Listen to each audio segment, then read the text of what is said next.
విజయవాడకి అకస్మాత్తుగా వచ్చినటువంటి వరద అసమర్థత, లేకపోతే కనుక తెలివి తక్కువతనమా, లేదంటే కనుక మోసమా, లేదంటే కనుక మరేదైనా? ఎందుకు ఈ మాట అనాల్సి వస్తుందంటే, దేవినేని ఉమా మంత్రిగా ఉన్నటువంటి సందర్భంలో, ఇరిగేషన్ మంత్రిగా ఉన్నటువంటి సందర్భంలో ప్రకటన చేశారు.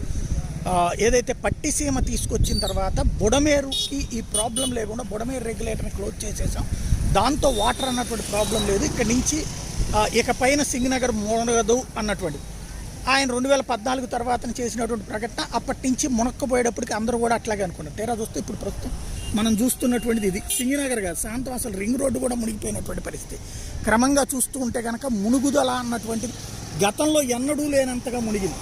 అంటే ఏది వీళ్ళ ప్లానింగ్లో లోపం వచ్చిందా, లేదంటే కనుక ఇంజనీరింగ్ ఫెయిల్యూర్ అనాలా, లేదంటే ప్రజల్ని మోసం చేశారనాలా? ఇప్పుడు మొట్టమొదటిసారి